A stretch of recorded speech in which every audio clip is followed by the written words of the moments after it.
Whoa, whoa, whoa. Technology, you never know where it's going to take you. We just had a scare here, Facebook scare.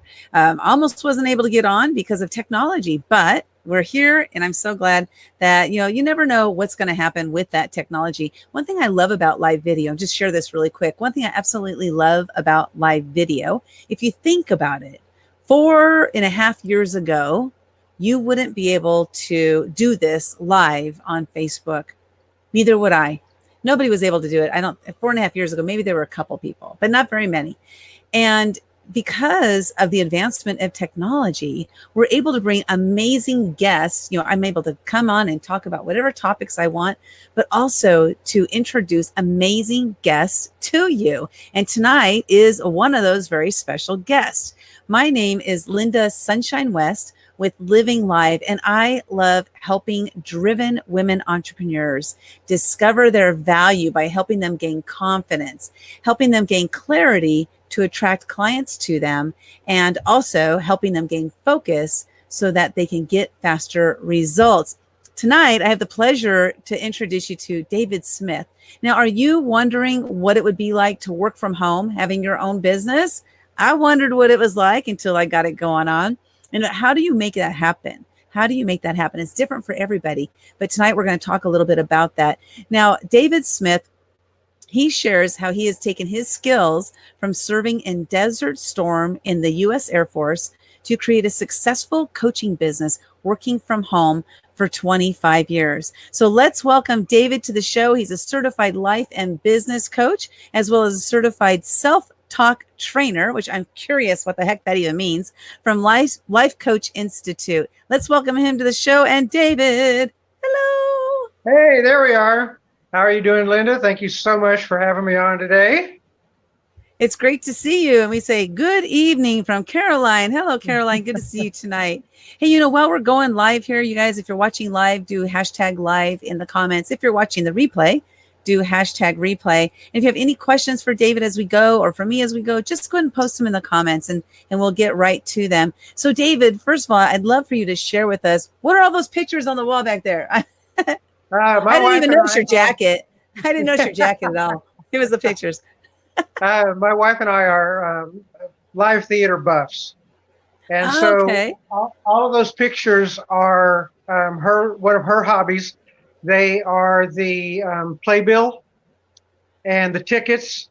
And sometimes she will find something from the city we saw it in. Like we've seen shows in San Francisco.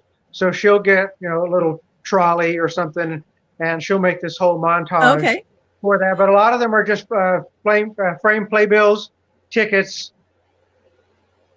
Well, so I have a question. What is your favorite? If you could pick a favorite that you've seen, what is it?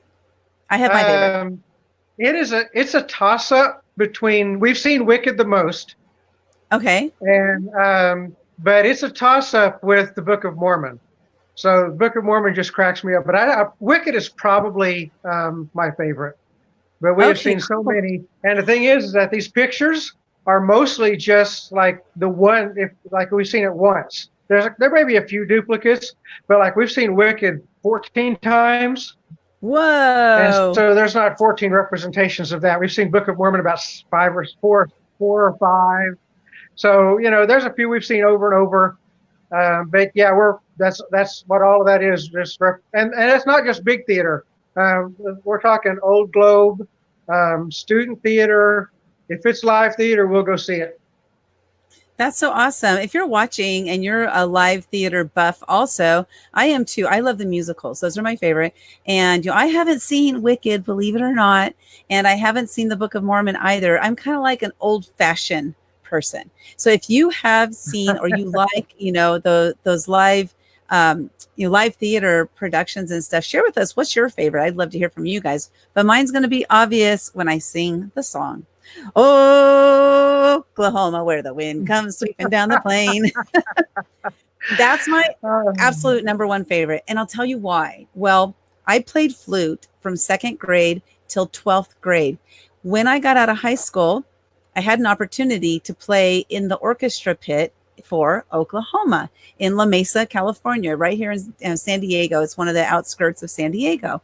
So I had an opportunity to play live theater on my flute, and bam, bam, bam, bam, I got paid. It was my very first paid professional gig. And so I have a special heart for Oklahoma because I heard it every single day for about 6 weeks, and I just love it. So, but thanks for sharing that. That's really cool. I love that. I wasn't sure if that was pictures of family or what it was. So thanks for sharing that. That's awesome.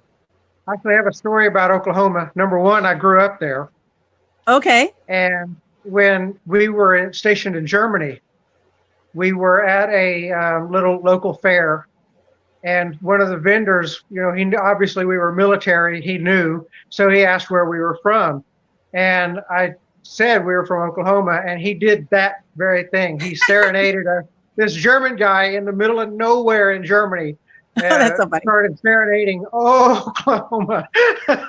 Gosh, that's so funny. I love it. Surrey with the fringe on top. Like, I could probably sing every single song, probably the wrong words because I don't remember the words of the songs, but I do remember the tunes because I played the flute. I wasn't really too concerned with the words, but I just love that play. Exactly. Plus, when I was in junior high school, I think I was 8th grade, this boy, his name was Bobby Johnson. And if he's watching, which I'm sure he's not because I don't think he's on Facebook, but if he's watching, Bobby, if you're watching, or if your sister's watching, because I know she watches my show sometimes, we all had a crush on him because he was so darn cute, but he played the lead role in Oklahoma he was at high school and I was at junior high school. So all us girls went to go swoon over Bobby over Oklahoma.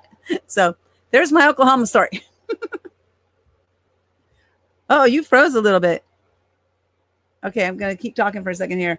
So let's see. Caroline says, welcome live. Hello. Faith, good to see you here. And then let's see, Bad Out of Hell. I've never heard of that one, Caroline. I'm going to have to check it out.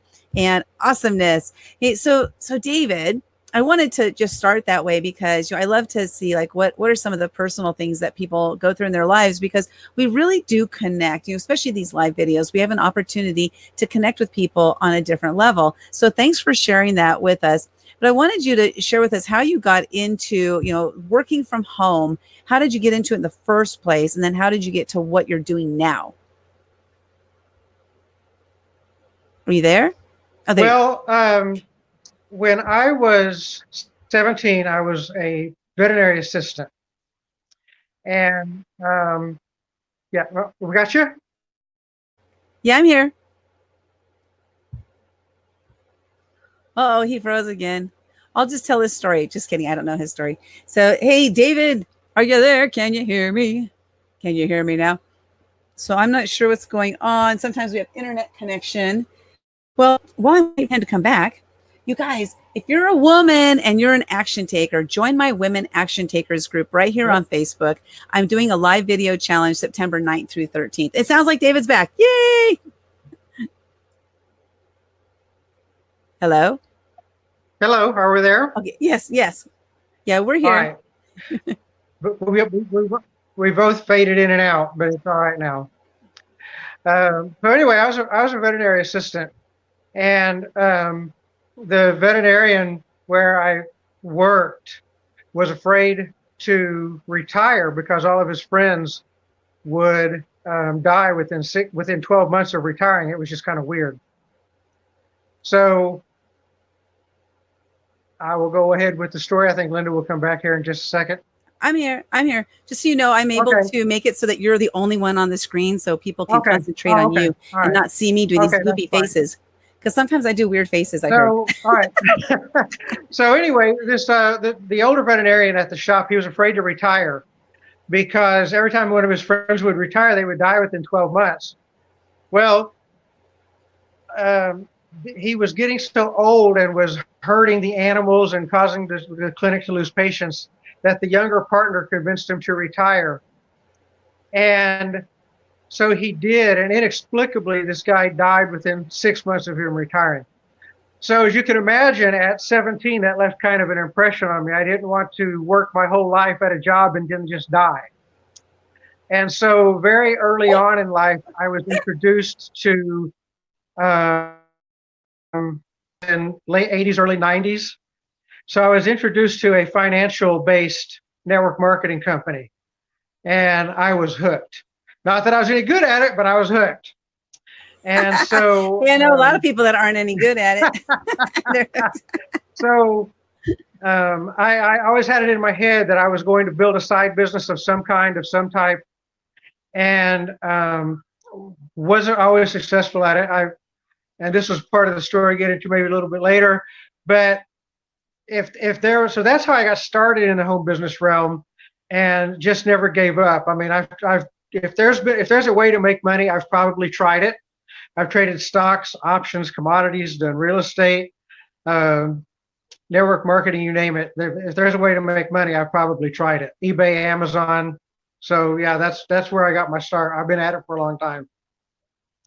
So you've done it for you said, well, 25 years, is that right? Yeah, off and on for probably longer than that, but I've really been focused on it for about the last 25. I've been in, you know, I was limited, you know, during the Air Force, the time during Germany, Desert Storm, you know, those times, you know, just wasn't involved in anything. And then I was in, when I came back to Missouri, I was studying in Bible college and thought I was going to be a pastor. So I was out of, you know, I wasn't doing any home business stuff during that time. Then when we went to Vegas to plant our first church, we were basically missionaries and didn't have enough support. So my idea, I got back to the entrepreneurial thing again, going, hey, you know what, if I can start a business, I can quit my job and I can devote more time to the church. And so that's really when I kicked in side gigs pretty much all the time, always trying something. And so how I got to where I am now. Okay. Yeah. Okay. So where you are now, so what you're doing now, is this your favorite thing then? Yes, it is, because what happened was I had a huge string of failures. And, you know, it just seemed like one after another. I hear you. One night, I've never done that. Sorry, I got a drink of water there. So one night I was on yet another money-making webinar, and the guy that I was with, he had taught me some eBay stuff before. There's about 1,000 people on this webinar. And one night he said, you know what? I can teach you the how-to about making money, but you're probably going to screw it up. Because the problem is what's up here. And so he introduced us to a book that night called What to Say When You Talk to Yourself by Dr. Shad Helmstetter. And probably out of 1,000 people on that webinar, I'm just about convinced years later that I'm probably one of only maybe 2 to 4 people that actually took action on going out to get that book. So I read it. It was absolutely fascinating. I went on the internet, looked up Dr. Helmstetter, actually got to meet him over the phone, and got involved with his coaching training, his speaker training.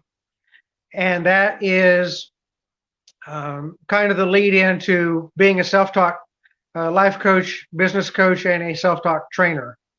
So that's why I'm fascinated with what I'm doing right now, is because now I combine the mindset with the home business step-by-steps, and then throw in one other feature we'll probably get to. It talks about increasing your cash flow within 30 days.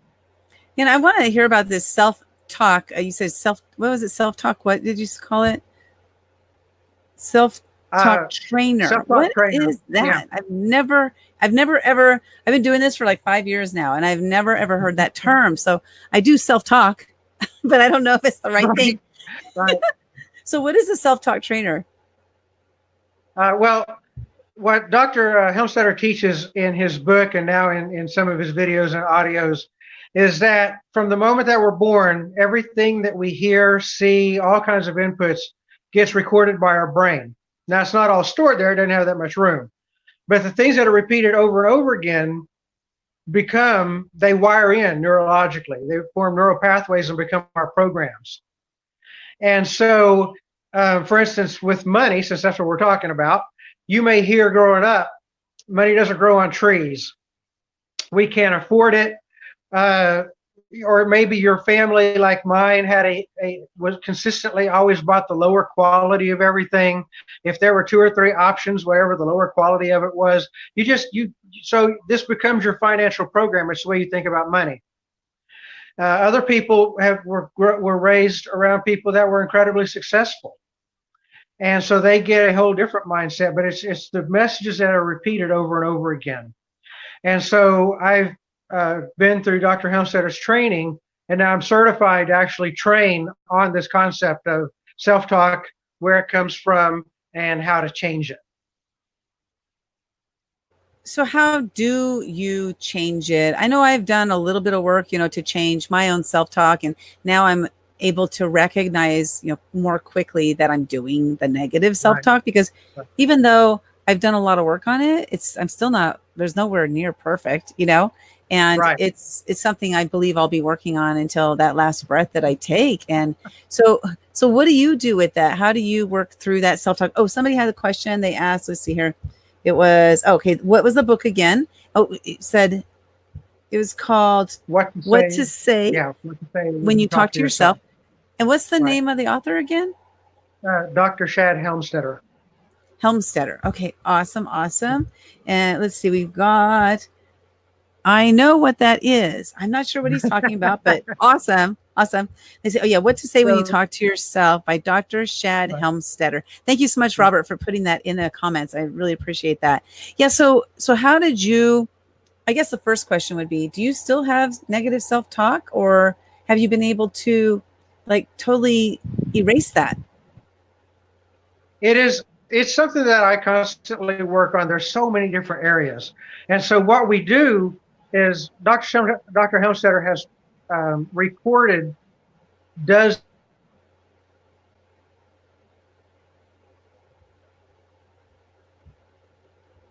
here's the name of the book, What to Say When You Talk to Yourself. Programs. Oh, there we go. By repetition. Okay. You heard certain messages over and over and over again.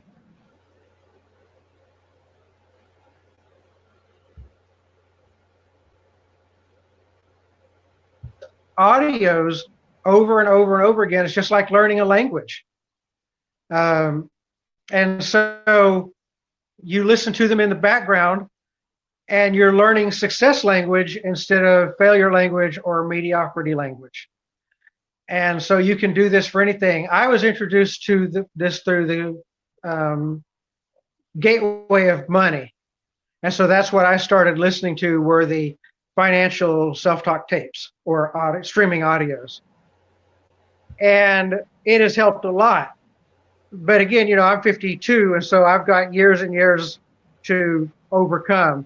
And there's all kinds of things that I'm always working on. Time management, you name it, I'm finding something to work on. But for the most part, you do wiring new programs just by repetition. And so it's funny, you'll find yourself, for instance, I do life coaching with this, and I assign the audios to people. And I came through the Gateway of Money. Well, when I'm working with people, sometimes self-esteem is an issue, for example. Yeah. And so I want to make sure, I want to hear, as the coach, I want to know what they're listening to. So I will listen to all of the modules. So I consider myself, I'm an optimist. I have pretty decent self-esteem, I like to think. I was listening to the self-esteem audios for 3 or 4 weeks. One day, out of the blue, I walked by a mirror and said something, looked dead at myself in the mirror and said, you know what, you're a pretty good guy. And I was like, where did that come from? So, and it's like some people with a financial opportunity. If a financial opportunity presents itself, they have programs and they respond to a certain way. That costs too much, it's too much risk. When I listen to these financial self-talk programs, it rewires in new programs. And when an opportunity presents itself to, say, spend $15,000 to work with a mentor, there was a time in my life where that would have given me a heart attack. And now my new programming looks at, well, this guy's a 7-figure earner. We already put together a 6-figure plan at this workshop. I'm going to upgrade and work with him for the next year because I know I'm going to quadrupled, whatever, 6 times, 10 times my money working with this guy. And I will tell you, 5, 6, 7 years ago, my financial programming would not have put me anywhere near that. Yeah, As a matter of it is fact, yeah. Yeah, it takes a lot of a lot of effort, and it really does take like that constant effort to erase or to reprogram all that Right. recording that we had. Like you said, I heard it all the time too. Money doesn't grow on trees. We're pinching our pennies. Find a penny, pick it up all day long. You'll have good luck. You gotta search for those pennies. Yep. All those kinds of things, right? And Yep. what's interesting, I find, is that what you do is you create your new normal. So for me, when I was growing up, my normal was whatever it was. And then now my normal is something completely different. And I'll give a great example of this. And I think this is one of those instances where you can see how you can actually change that mindset in an instant if you recognize it. So Right. I was on the red carpet interviewing stars. I had this amazing opportunity where I got to interview stars on the red carpet. And we were setting our stuff up. So I had a videographer. He was setting the camera up. Now, I had never done anything like this before in my life. This was never, ever in my mind on my trajectory for me to ever even do this. Was never imaginable for me. Like I never just thought about it, right? And so we're setting ourselves up. And as the first star comes up, and I interviewed the first star, and then they kept going on their way, and I had the next one coming up.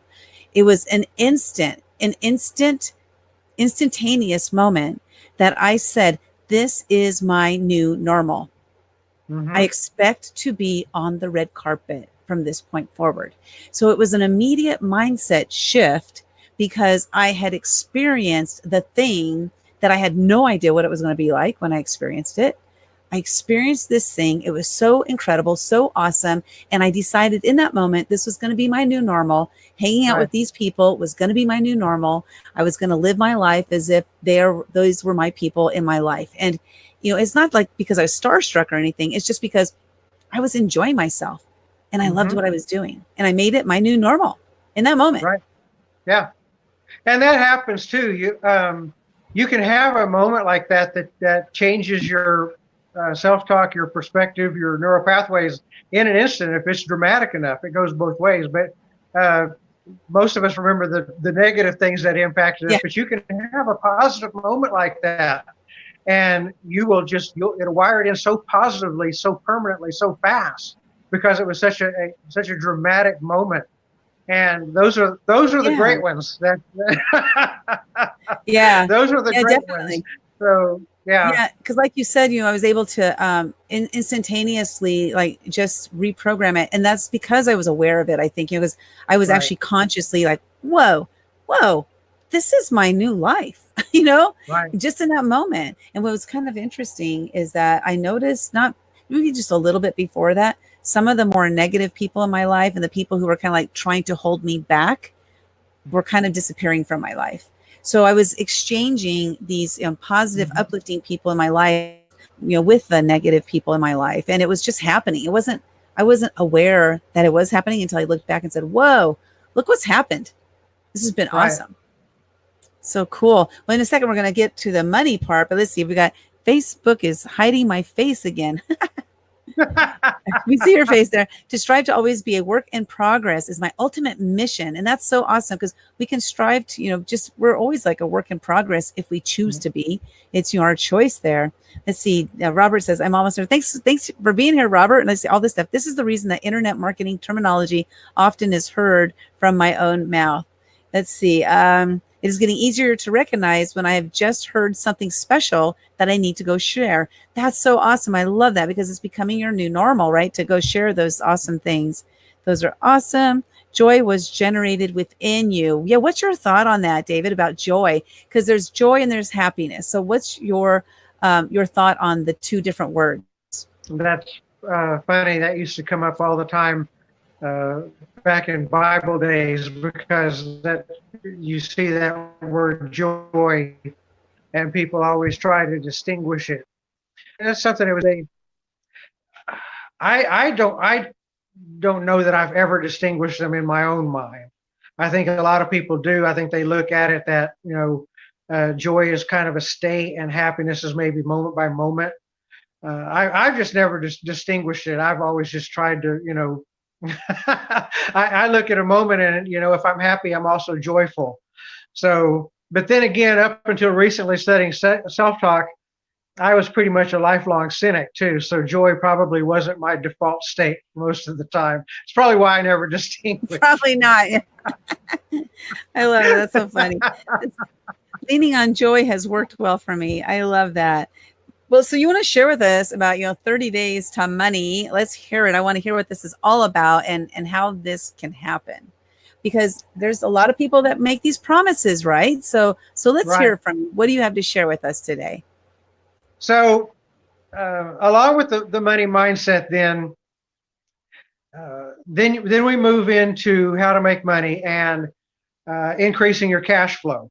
And so the number one way to increase your cash flow within 30 days is to start a home business and to take advantage of the very legal, ethical, and moral tax laws that are in place for home business owners. And this works best for people with W-2 jobs, which is the majority of people. Now, just about anybody can take advantage of this and make it work for them, but I work a lot with people because that's where I come from. People with W-2 jobs, how to increase their cash flow, how to get out of debt, and how to rescue their retirement. So if you have a W-2 job, the day that you start a home business, you can start figuring out what your tax deductions are going to look like going forward. And I like working with people on this and helping them figure that out, because most people don't know, and I have actual tax professionals that help me figure this out with people. But you figure out what your tax savings are going to be, and let's say on average it is about $6,000 a year, which is $400 or $500 a month. And so when you figure that out, hey, I'm going to owe $5,000 less in taxes than I normally would have. Instead of waiting till April to get that $5,000, you can go to your HR department. If you have an HR department, or if you're a small company and Jim down the hall handles HR, however it works where you are, you go to your HR person and you can fill out you can adjust your W-4. You did this when you started your job, and most people don't even remember doing it. And the IRS says, even without a home business, about 80 to 90% of people have their W-4 filled out wrong already. And when you start a home business, now it's really filled out wrong. And so let's say you figure, okay, I'm going to owe $5,000 less in taxes next year. Let me change my W-4 to this, this, and this. And from the time that worksheet is turned in, it's required by law for them to make those changes before your next paycheck. So within 30 days, you've now increased your cash flow by anywhere from $50 to $100 on average. A friend of mine did this. He was in the home business industry for years, way more successful than me. He's literally a home business coach in the network marketing space. Was not taking advantage of the tax laws that were available to him. Mm-hmm. I was working with him, and he's an overachiever. He turned in the form, and he started making an extra $150 a week instead of $100 a week. So he increased his cash flow by $600 a month within 30 days. And so that's starting a home business, taking advantage of the legal, moral, and ethical tax laws that are in place. You increase your cash flow even if you suck at it. You can be lousy. You can be lousy at your home business, and you've increased your cash flow simply by taking advantage of the tax laws. But Robert says, boom. But then if you get help and coaching, and you are good at your business, then you increase your cash flow even more. But again, just from the tax savings, the average person, if they had an extra $100 a week coming in, extra $300, $400 a month, that person that is stressed out, maybe losing sleep, trying to figure out how they're going to make the minimums on their credit cards, and now all of a sudden you're not only not making the minimums, you take that smallest card and you're paying not just $25 the minimum, you're paying $325. Now, how fast is that card paid off? 2-3 months. Now you take that minimum, 325 plus the next minimum, and you're applying it to that. And every card that's paid off increases your cash flow. So it starts by filling out a simple form, following the rules. You've increased your cash flow like basically within a week to 30 days. And now all of a sudden, instead of the stress of, hey, how am I going to make the minimums? Or worse yet, because I've been there, hey, which credit card isn't going to get paid this month? Yeah. I've got these 6. I'll pay these 5. And when this guy starts calling me, then I'll pay him next month, and you juggle, Now all of a sudden you've got the money to not only make your minimums, but to pay extra. And now you're no more stress, no more dirty phone calls. Life is great just by filling out a form. I had never thought of that. I'm one of those that, checks my W-4, when I was working in corporate, I would check my W-4 every year because I wanted to make sure. Right. So, but I know that I'm a rarity in that because I was just very tech savvy. And so that's an interesting concept. I never thought of that, to adjust your W-4 based on the fact that you have a home business. But with that said, it's not like anybody who has a job who has a home business just go out there and adjust it. No, you need to run the numbers to make sure you're making a proper adjustment so that you're not screwing yourself at the end of the year. You don't want to do that. That's no fun. Did you freeze? He froze again. Let's see. Okay. I think if happiness is more subjective and joy is easier for me to generate in others. Oh, interesting. I like that concept there. Yeah. So I was just saying that, if you have a job and you also have a business on the side, to make sure you run the numbers so you know how much you can change your W-4 instead of just like, I'm going to change it to, I knew people who did like 99 exemptions so they would get all the money, right? That might not be the smartest thing to do. So no, no, there's a way to do it for, each individual case. And, just start getting some money back and get the stress out of your life. Yeah. And, there's people that love their job, maybe maybe that's all you use it for is just a little bit extra cash flow. There's people that love their job. And you may do this as a side thing, to make some extra money. There's other people that, it's like they want to build this thing out, get good at it, whatever it is they choose to do. And, one day, maybe hire, this is my, always my fantasy was to hire a choir and go into my boss and say, you know what, I got a message for you. Look it over him and say, hit it. Have him sing, take this job. Boom, boom, boom. Is that that's a play? My fantasy way to quit a job. That's funny. I've had 49 jobs, so I've had many of those, and I never ever got fired. Right. So, yeah, I've had many opportunities to say that. I never did say that. There was one though. There was one job where this guy just lied to me right from the very beginning, and it was during the holidays, like Thanksgiving time and stuff. And so when I noticed that he was lying to me, I told my friend, I said, "Hey, I'll see you after lunch," like that. And no, I'm sorry. I told him, I said, "Hey, I'll see you after lunch." And I told her I'm not coming back. And so I never went back. I just was like, I'm out of here. That guy lied to me. I'm not going to work for somebody who lies to you and stuff. So, but yeah, 49 jobs. I have lots of stories. That's for sure. I'll bet. Wow. I got a 20% return on Bitcoin I bought to use, then didn't. So sold it 2 days later. Well, and what's interesting about Bitcoin, I don't know if you know this, Robert or David, is that Bitcoin now, if you're in the US, I don't know about other countries, but you have to include that income in your, just like you do for stocks and all of that stuff. You have to include it as income, and you have to report it. My understanding, I don't know, I'm not a tax person, but my tax person, because I have some Bitcoin, I bought, some Bitcoin, I bought some altcoins and stuff like that. And she said, I need all of your transactions, whether you just purchased or purchased and sold. I need all of your transactions. Right. I'm like, I didn't want to go through that because what a hassle. Yeah. I have a friend who's a EA, in the tax world. He's an enrolled agent. Enrolled agent. So, and we just talked about that a couple of weeks ago, that the IRS is sending out letters to people that are in the cryptocurrency space that they've got to claim those gains. And you're right, you've got to include every transaction. I told you I've done everything in the world to make money.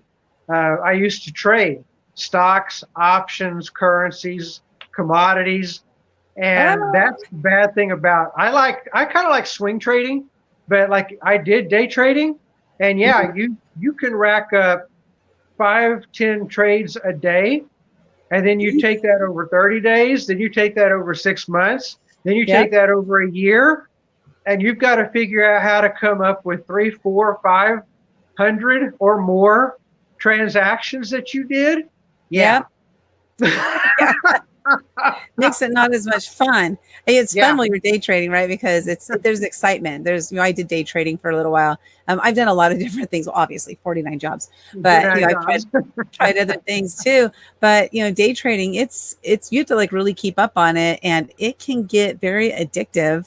Like a lot of different things when it comes to money, especially those things when you're on that high, like I'm winning, and then you lose, and then you're like, oh, I'm gonna win, I'm gonna win. Yeah, I was in an option once. When I was doing stock options. This is how your programs affect you. I had very negative money programs, and so every time I would succeed, I'd figure out a way to sabotage it.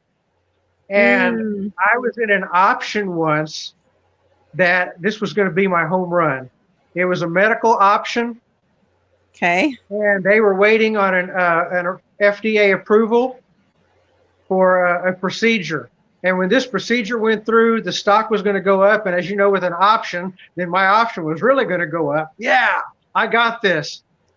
The FDA came out and denied their approval. Not only did the stock go down, the stock got delisted. Oh. Yeah, you don't come back from that. No. So, oh my gosh. Yeah, there's ups and downs in tradings. Yeah. Oh wow. Definitely.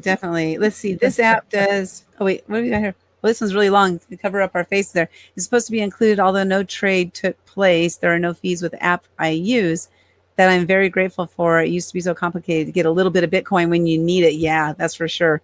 This app does keep a record of all transactions. What's the app called, Robert? And see, I read early on that emotions do not belong where trades are occurring. Yeah, easier said than done. Yeah, that's for sure. Oh my gosh, that just reminds me. My dad was a consummate gambler, and he was not a winner. And so always, every month, my mom was like, how are we going to eat this month? So that's where the money mindset came from, right? With poor money, because we didn't have money because my dad gambled it all away, or he drank it away. My dad was an alcoholic also. So we, had all these negative connotations when it came to money. And when I was, I didn't discover this until later, like maybe about 2.5, 3 years ago, that, I equated love to money. Mm-hmm. So because my dad was abusive, and when he was done, hurting my mom, he would take us out to dinner, or he would go buy us something. And so the money took care of, saying, I do love you. I didn't mean all this. I do love you. And so that affected me. That scarred me for decades, until I finally discovered that I equated love to money. And so that if I would ask a client for business and they would say no, I thought they didn't love me. Isn't that interesting? That was my programming. That was your programming. It's not there anymore. So let's see. Hi, Lynda and David. Kristin, good to see you. Kristin, did you hear him talk about the W9? I'm sorry, the W4. And if you, W4? No, W4? W4. Yeah, W4. And if you are an employee and you start a business, you can change your W4. You get into contact with David and find out what he's talking about, like how that actually works and stuff. Let's see. I'm a paid Forex crypto call group, and I've been for a while without the cash. This is now in a position to change. Awesome. Well, crypto is definitely an interesting, Kristin and I both got into crypto at the same time, and, doing, checking it out and trying all a bunch of different things with it and stuff. And it is an interesting concept. I know we're not talking about crypto tonight, but but you know what? You never know where the conversation is going to go. Oh, exactly. That's why I love talking and meeting new people. Yeah, it's a lot of fun. Yes, W4. Go get your W4 and change it Just kidding. I'm not telling you to do anything with your W4. Do whatever you want. Yeah. So how can people get in contact with you? And what's thing that, oh yeah, Kristin, we were like, crypto women rock, crypto women rock, because, there aren't a whole lot of women that are involved in cryptocurrency. And Kristin and I literally just jumped in. I think it was about 2 or 3 years ago that we were like, let's just get into it and do it. Let's see what happens, So we're like, well, and it's funny, your focus is helping women. And honestly, I've always gotten along well with women, and I see the struggles and all the inequities. That you're right, women aren't in crypto. Women have the most negative impact financially, whether it's pay inequality or if they get divorced, they tend to be more negatively harmed than the male. And so, like, I was just reading an article a few weeks ago. They call it gray divorce, which is if a couple gets divorced after age 50, and it pretty much blows up both people's finances. But the women in those cases, they fall even further behind. Income wise, they fall even further behind, retirement wise.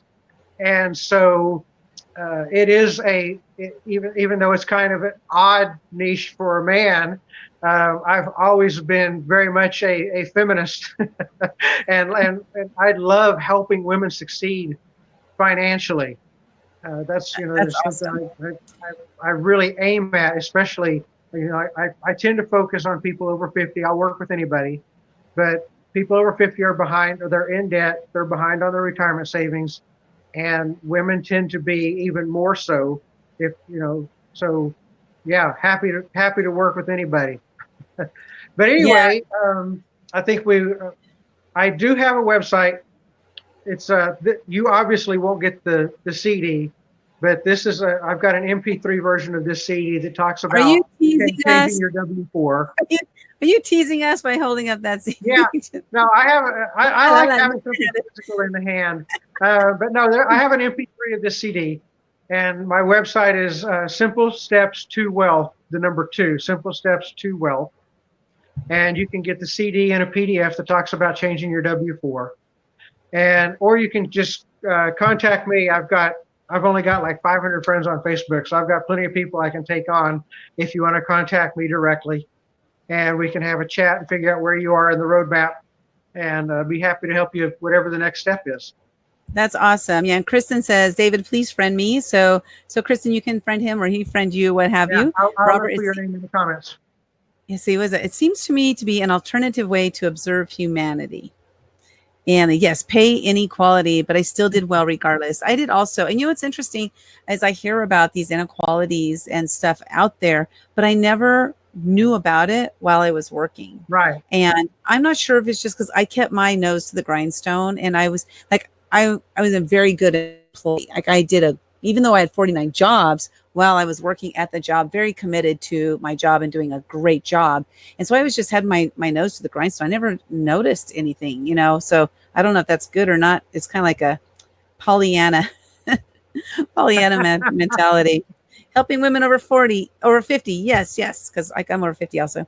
This was a subject that wasn't mentioned in our family. My mother often was doing many things well at the same time. Yeah. And I think it's just that, women have an ability to multitask. And multitasking is not the best way to go. I've read a lot about it, and it's not the best way to go, but we have an ability to do that. It doesn't mean that we're devoting 100% of our attention to the things that we're multitasking at the same time. It's impossible. But we can do that really. Like, it's like I can break over there and then come back and then go. I can just go like this without really like skipping a beat, which is awesome. Yeah. So this is a different era, but I think I got a lot of it from watching my mom, because I grew up in the 70s and early 80s, but mostly during the 70s when I was littler in elementary school. And, back in the 70s, my mom we were pretty lower middle class, borderline poor. My dad was always unemployed, in and out of jobs. And my mom didn't work. She's very typical Oklahoma mother in the 70s. Not, stayed home to take care of me and my sister, and never had a job. And so if my dad wasn't working, we didn't have an income. And so, just watching her not have any options. And then even after when me and my sister moved out of the house or got old enough, she started working.